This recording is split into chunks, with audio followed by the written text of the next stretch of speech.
Y ya entrando a este tema de la Cámara de Diputados, vámonos a lo que sucedió durante el día de ayer, martes 14 de octubre, y la madrugada de este miércoles 15 de octubre, ya que la Cámara de Diputados aprobó las modificaciones a la Ley de Amparo. El análisis terminó después de 16 horas de debate y luego de una reserva que fue presentada y que fue propuesta por el diputado de Morena, Hugo Eric Flores, en donde se toca el tema de la retroactividad. El proyecto fue aprobado con 322 votos a favor, 128 en contra y 3 abstenciones. Ahora esta iniciativa regresa al Senado, en donde se van a discutir los cambios que se realizaron. El diputado Hugo Eric Flores presentó una reserva en la que se modificó la redacción del artículo transitorio, y ahora este contrasta con la disposición de no retroactividad que estaba prevista en el dictamen que presentaron las comisiones de Justicia y de Hacienda. El proyecto se apega a la sugerencia que realizó el asesor jurídico de Presidencia, Arturo Saldívar, y que busca aplicar la nueva norma a los actos nuevos de procesos ya iniciados. Vamos a escuchar qué es lo que dice esta reserva y también los argumentos de Hugo Eric Flores. Una reserva que fue comentada por la Presidenta de la República, Claudia Sheinbaum Pardo, y consensuada por nuestro coordinador, el diputado Ricardo Monreal Ávila. Para explicar la reserva, pido a la presidencia se me conceda una moción de ilustración en términos del artículo 118 de nuestro reglamento, leyendo la propuesta que se pone a consideración del Pleno. Adelante, secretaria, si es tan amable dar lectura a la parte correspondiente que ha solicitado el proponente. Propuesta de modificación. Al tratarse de una ley procesal, las etapas procesales concluidas que generen derechos adquiridos a las partes se regirán por las disposiciones legales vigentes al inicio de los procesos respectivos, por lo que se hace a las actuaciones procesales posteriores a la entrada en vigor del presente decreto, de conformidad con la doctrina y la jurisprudencia de la Suprema Corte de Justicia de la Nación, se regirán por las disposiciones de este decreto sin que implique aplicación retroactiva ni afectación a derechos adquiridos, pues se trata de actuaciones futuras. Es cuanto.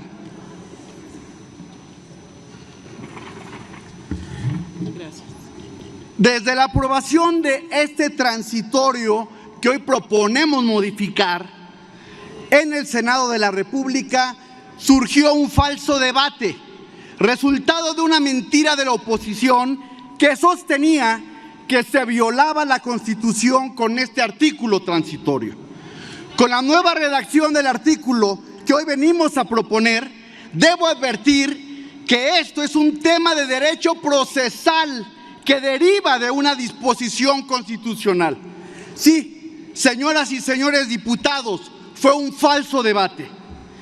No es violar un derecho constitucional aprobando la irretroactividad de la ley, como maliciosamente han sostenido. Es un tema de materia y trascendencia procesal. Es derecho procesal puro. En conclusión, existe jurisprudencia desde hace mucho tiempo. Dicha jurisprudencia se ha venido actualizando y sistematizando. Los procesos no se agotan en un solo acto, hay etapas. Estas etapas procesales generan derechos adquiridos. ¿Qué pasa entonces con los asuntos presentados posteriormente? Implica una distinción temporal. Lo hecho queda bajo la ley antigua, lo que se haga después bajo la nueva. Esa es la redacción que estamos proponiendo en este artículo tercero transitorio. Lo repito, lo hecho queda bajo la ley antigua, lo que se haga después bajo la nueva.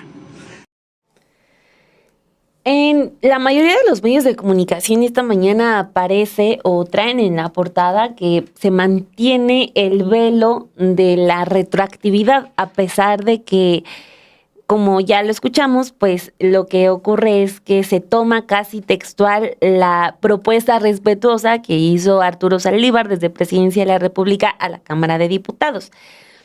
Lo que dice, por ejemplo, el diario El País, hay un párrafo que señala lo siguiente. De acuerdo con algunos expertos, este galimatías abre la puerta a la interpretación para aplicar a voluntad la retroactividad, aunque el legislador que presentó la reserva rechaza que sea equiparable a lo que aprobó el Senado. Y dice, no es lo mismo. Allá se habla de asuntos en trámite y esos tienen derechos adquiridos. Por eso quise dejarlo muy claro. Al tratarse de una ley procesal, las etapas procesales concluidas que generan derechos adquiridos a las partes se regirán por las disposiciones legales vigentes al inicio de los procesos respectivos.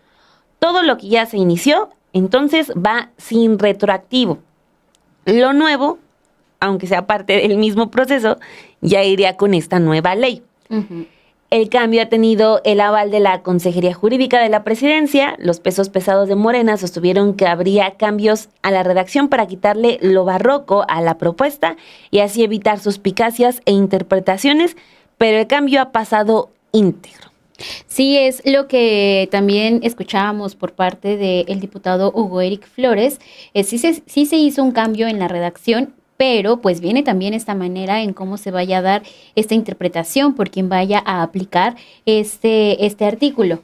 Como decías, Dani, varios medios de comunicación tratan como de justamente ya revivir que sí en efecto sigue este transitorio y que ya ahora va a depender de la confusión con la que puedan entrar o con la confusión de cómo se vaya a también a plantear. El periódico Reforma incluso pues cita, ¿no?, lo que dijeron algunos senadores de oposición y también haciendo referencia a que este transitorio es semejante a las sugerencias que hizo Arturo Saldívar, coordinador de política y gobierno de la presidencia.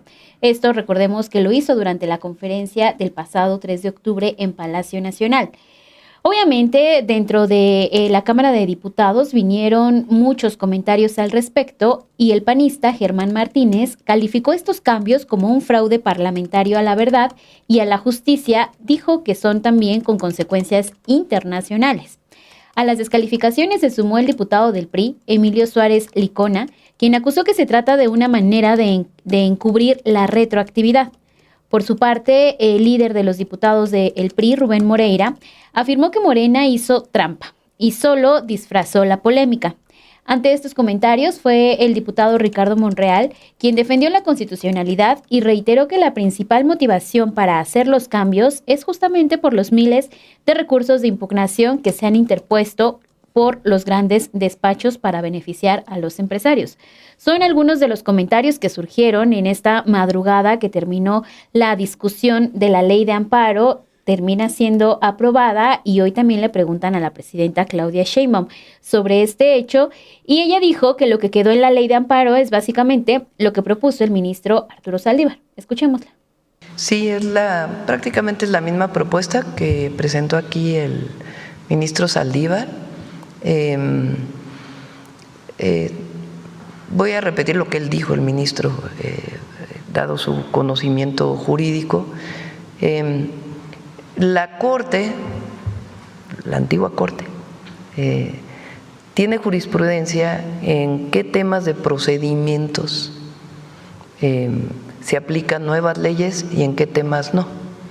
Y eso es lo que quedó en el transitorio, basado en la jurisprudencia de la Corte. A qué casos se aplicarán los nuevos procedimientos, aun cuando hayan sido casos que ya se levantaron hace tiempo, repito, basado en la jurisprudencia de la Corte, y qué casos se aplica la ley anterior. Ustedes, bueno, ahora que pasa otra vez al Senado para la ratificación de lo que modificó la Cámara, ¿esperaría que ya no se le haga algún cambio en la Cámara Alta? Sí, todavía ayer la Cámara de Diputados también hizo algunas observaciones, cambiaron algunos puntos que los diputados consideraron que era necesario modificar, tenía que ver con la suspensión en permisos y concesiones, fue modificado para que se quedara como está actualmente, es decir, que sí puede haber suspensión provisional. hicieron esa modificación y estuvieron en contacto con la Consejería Jurídica, por lo que me informaron hoy, y digamos garantiza el derecho de amparo en estos casos, que creo que es importante, y pues ya pasaría a la Cámara de Senadores para, entiendo, su aprobación. Ya veremos pues la discusión con los senadores. ¿Este cambio que propone no significaría de todas maneras una retroactividad pues parcial a los procesos? No, repito, en el transitorio queda redactado lo que es la jurisprudencia de la Suprema Corte de Justicia de la Nación. Eso es lo que comentó la presidenta al respecto, y ahora nos vamos de la Cámara de Diputados a la Cámara de Senadores.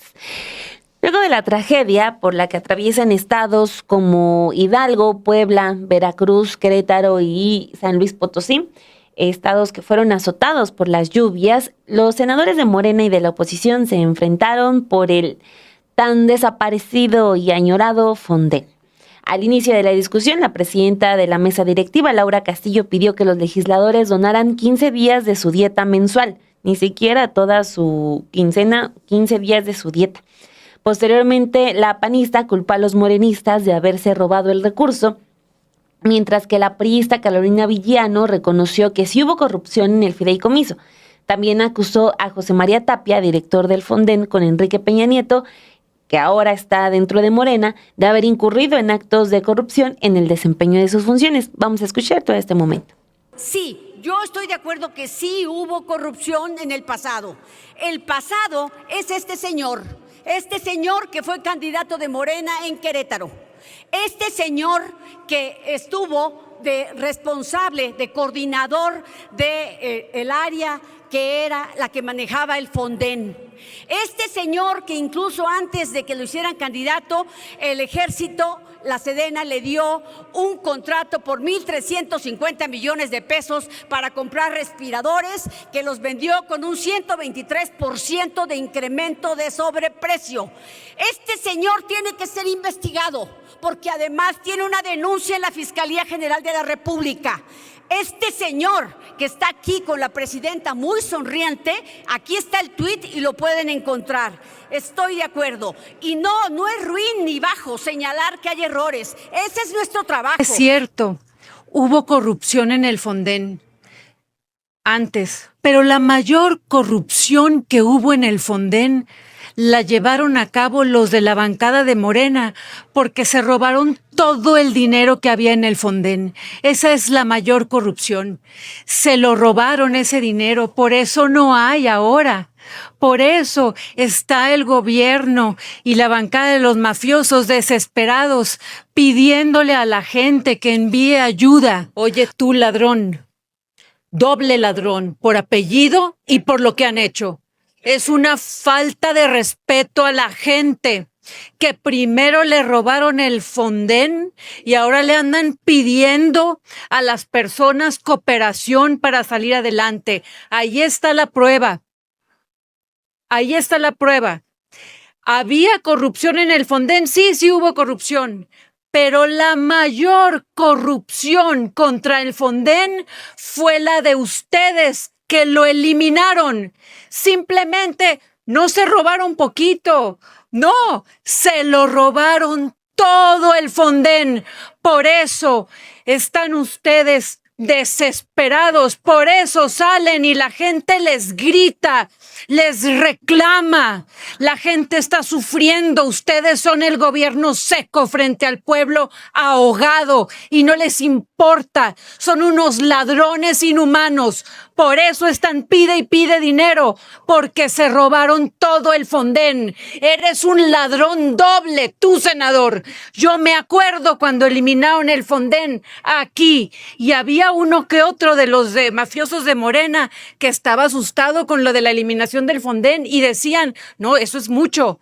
Pero finalmente por conseguir sus intereses privados políticos, se alinearon a robarse todo el Fonden por sus intereses, y el pueblo por eso ahora les grita a ustedes que no conocen al pueblo. Yo sí sé lo que es un huracán. Senadora, yo sí tiempo. he hecho coberturas de desastres de huracanes. Yo sí me he mojado más arriba de las rodillas en Veracruz, en Sonora y en otras partes como reportera.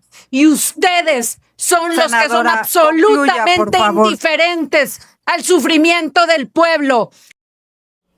Ya.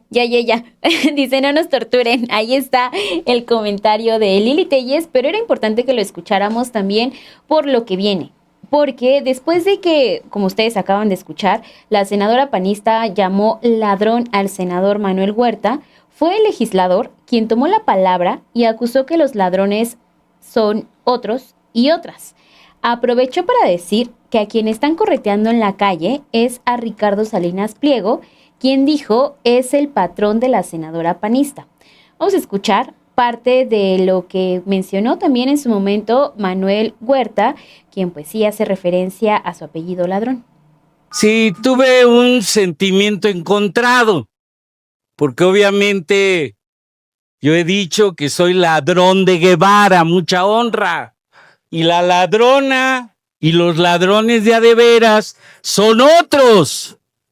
Y entiendo el dolor que tiene la que antecedió, porque a quien andan correteando en la calle es al patrón de ella, a Salinas Pliego, que se está queriendo robar más de miles de millones de pesos evadiendo impuestos. Y eso es lo que duele. Y duele, y qué bueno que el Senado está haciendo las reformas a las leyes para que obviamente ya el rey del amparo evite la evasión fiscal y pague sus impuestos, porque los impuestos son dinero del pueblo y tiene que pagar y tiene que dejar de ser el ladrón de los amparos y del dinero del pueblo. Y ese dinero es urgente que lo paguen para atender el nivel de catástrofe que estamos viviendo. Muchas gracias. Y lo que ocurre después es maravilloso, porque a la discusión se suma el senador del Partido Verde, aliado de Morena, Luis Armando Melgar. Él dice, por favor, que el centro del debate sea lo que pasó en México y los afectados de las lluvias. Pero aprovecha para acusar, para pelear con el senador al que acabamos de escuchar, Manuel Huerta, y se queja porque al senador se le ocurrió hablar mal de Salinas Pliego. Sí, a Luis Armando Melgar, del Verde, aliado de Morena, lo vamos a escuchar defendiendo, alzando la voz por Ricardo Salinas Pliego. Vamos a escucharlo. Lo que lamento es que haya personas como el senador ladrón que tomen la tribuna para referirse y deferirse a otros temas que no tienen nada que ver con el debate. Si él tiene algo personal con la persona que él mencionó, que lo haga público por otras vías, pero que no lo venga a exponer este Senado de la República y menos denostar a una compañera senadora. El debate hay que mantenerlo dentro del debate, dentro de los temas, y seamos respetuosos con el dolor de las personas que sí están sufriendo y que su agenda es nada más que los ayudemos. De esa forma, yo propongo que los donadores donemos. Yo en lo personal voy a donar un día de salario para aquellos damnificados que así lo necesiten y propongo que aquellos que lo quieran con mucho gusto lo hagan y no es limitativo. Pueden ser 1, pueden ser 2 o pueden ser 3. ¿Es cuánto? Así es, está defendiendo a Ricardo Salinas Pliego, pero no es la primera vez que sí abiertamente dice que tiene una relación laboral con este empresario, a quien lo ha calificado incluso de ser honesto y de repetir toda esta cantaleta que siempre trata de imponer Ricardo Salinas Pliego desde sus redes sociales, diciendo que él sí genera empleos con cada una de las empresas que tiene. Pero bueno, también todo lo que hay detrás de ello ya sabemos, y la manera también en que no ha pagado estos impuestos. Hay un tuit que él publica en este año, el 28 de julio, usted recordará que se dio toda esta polémica porque también dejó a el senador Erasmo Catarino, sí se llama Erasmo Catarino, ¿verdad? Mientras que ganó la academia. ¿Ganó la academia? No sabía. Bueno, deja a Erasmo Catarino y él se va a un viaje con Ricardo Salinas Pliego. Empezó a salir y a difundirse más esta relación que tenía con el empresario y él escribe en sus redes sociales en uno de los párrafos: desde hace 25 años trabajo orgullosamente en el sector privado, un sector que genera valor para México en Grupo Salinas, esto junto a un empresario exitoso y honesto como Ricardo Salinas Pliego. El producto de mi trabajo en el sector privado me permite tomar vacaciones con mi propio patrimonio y regalarle puros a quien yo quiera, nunca usando recursos del erario, como sí lo hacen varios militantes, funcionarios y líderes de Morena. Bueno, pues ya también ahí, sin problema alguno, dando a conocer su relación y el día de ayer defendiéndolo desde el Senado de la República. Termina siendo muy incómoda la posición de Morena, o sea, porque alguien que llega al Senado, pues hay que decirlo, por pues este tsunami, este gran movimiento que ha representado Morena en las últimas 2 elecciones, pues uno de los principales beneficiados ha sido el Verde, todo el Partido Verde, que como nunca antes con ninguna de sus alianzas le había ido tan bien y por eso anda ahí con Morena y ya está repitiendo. Entonces, pues ahora tenemos a un senador que es parte del bloque de aliados de Morena que ocupa su espacio para defender a Ricardo Salinas Pliego. Y no es lo único, por ejemplo, también se estaba hablando en el mismo Senado sobre cómo a quien se le acusa de desviar recursos del Fonden, pues ahorita es un miembro muy activo de Morena en Querétaro, un asunto documentado aquí debidamente en sinembargo.mx. Entonces son 2 casos en poco tiempo que pues te hablan de la complejidad que suele tener, de esas consecuencias que tiene el pragmatismo. Vamos a escuchar ahora qué fue lo que comentó la presidenta Claudia Sheinbaum esta mañana, porque ella aseguró que es falso que el gobierno no esté atendiendo la tragedia bajo el argumento de que pues no hay Fonden. Dijo que hay pruebas documentales de las labores que se realizan y le pidió a la oposición que cuente mejor cuántas despensas han llevado a las comunidades o los centros de acopio. Vamos a escucharla. Ya no voy a entrar a eso, la verdad.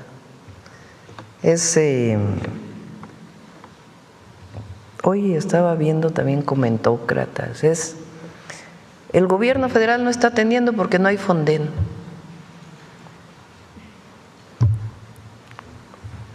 Pon el video del general secretario, yo no lo había visto, lo acabo de ver ahorita. Ahí sí, ayer. Con los ciudadanos ayer. Y luego pon los videos el que subí ayer de los servidores de la nación. El de las máquinas que trae Jesús.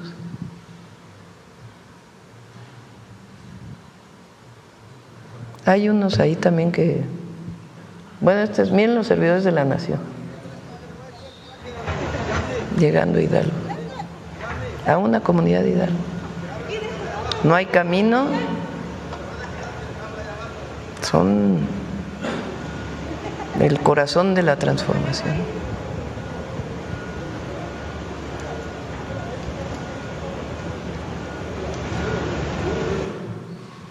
Ahora que presentó ahorita el general secretario, que no me lo había enseñado, claro. Mira, el general secretario atendiendo a la ciudadanía de manera directa.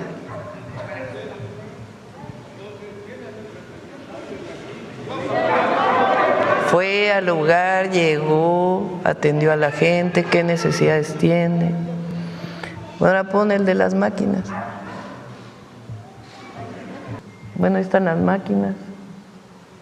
El marino que está cargando a una persona, subiéndolo a un helicóptero. Bueno, escenas como estas hay muchísimas.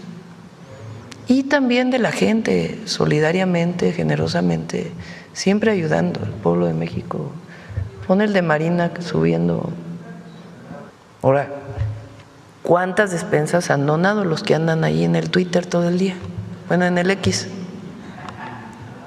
A ver, ¿cuántos han llevado algo de los apapachos del pasado a un centro de acopio para apoyar a la población. Pero eso sí, los centros de acopio, a ver si te los... hay muchos que están en municipios, estados, incluso la UNAM puso un centro de acopio. Los vamos a poner ahí en el micrositio, a ver si lo más pronto posible podemos subir para que la gente sepa. Mira.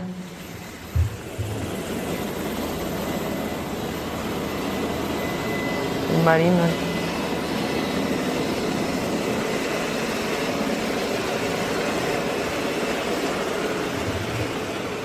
Como estas escenas hay muchísimas. Es de mucha convicción y de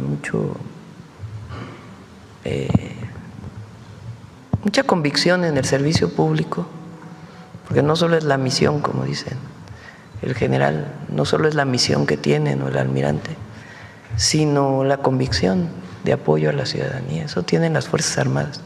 Y después servidores de la nación, los propios secretarios que están de manera personal.